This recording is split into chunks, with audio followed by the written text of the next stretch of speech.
Hello, and today you may be wondering why I'm in my kitchen and not my bedroom. But what I did last night was about 6 o'clock, I think, or 1800 for those in military time. I put the cup I made, one of the first things I actually made with the printer. I ended up putting it inside this jar, and I wanted to see if the nail polish remover would actually do anything to it. Now, unfortunately, this nail polish remover was non-acetone, but I have to say it gained some elasticity. But look what happens. Oh no, it's separating the layers. So,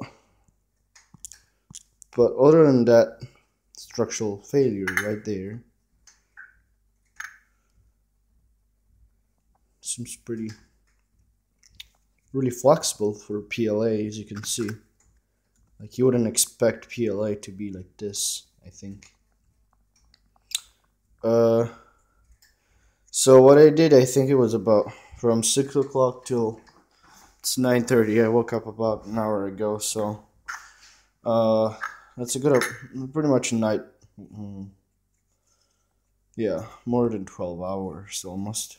Yeah, more than 12 hours. So doesn't seem to be very practical with non-acetone based nail polish remover. So I'm gonna try to get my hands on nail polish remover with acetone, and then a jar of alcohol, or a bottle of alcohol, not the one that you drink for cooking, but the one for actually disinfecting your wounds or anything like that. So I'm gonna try to experiment with putting that in there, because if I can reduce the time on that would be great, because the idea of this originally came from Make Elastic, which is a really neat campaign on Kickstarter. And if they succeed, which they already had, actually, they already surpassed their goal. But once they have their stuff on the store and everything, I'm probably going to be buying some of the Make Elastic that they have, because it looks really neat. It's pretty much an alcohol-based, I think, solution, aqueous solution, I think, where you stick your PLA part, wait a couple of hours, and it just ends up to be like really rubbery, I think, or that's how it looks on the video. Other than that, there aren't any other news. I mean, there's this experiment which I'll continue on it once I get more supplies.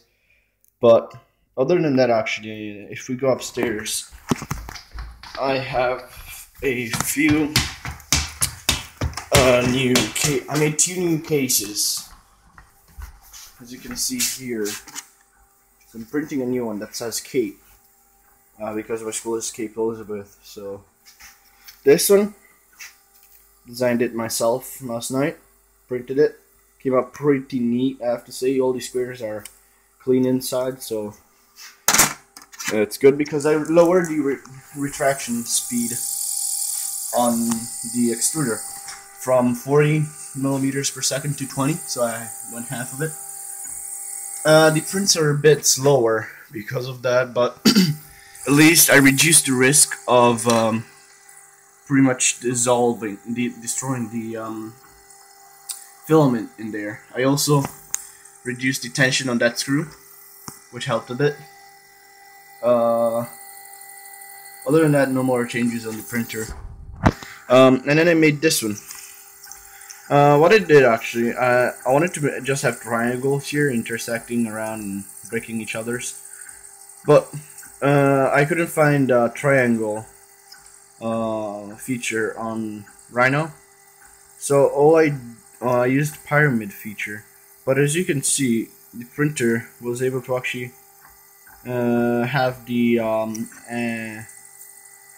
angle, the sides here, a bit slanted towards the outside because the way I subtracted the boolean with the boolean subtraction.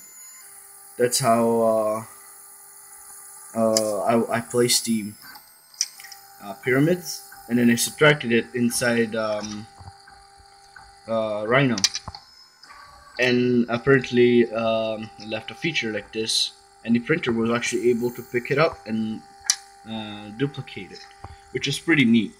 I'm getting a bit of issues here, which I might actually clip these ends off because I would have to use support material, but I still need to learn how to do that. I mean, I found the button that switches it on, but I think I'm just gonna have to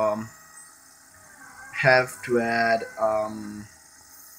some support inside Rhino rather than having the software do it, because it seems a bit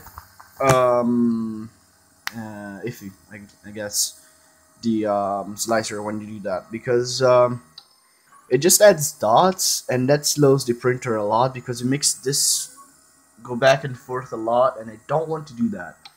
I'd rather have a printer that goes as smoothly as possible without having the extruder do all the work, but rather have the print head and the pad move. So yeah, so I guess I'll be testing that. This spool holder, best thing I've printed so far, works well, perfectly. If I'm gonna get more spools, I might actually have to print another one, or actually I'm gonna have to just build a PVC one because it takes less. It might be maybe more expensive, but this one took a couple of days. Even though the printer was still not at prime working conditions and still was being experimented on, but I'm gonna either build one in my tech class at school with welding some metal pieces of metal together, although that might be heavy and might ruin the table. So yeah, no more news for today. Other than the cases, acetone, and new extruder speed, there is nothing that I've changed so far. So thank you for watching, and see you next time.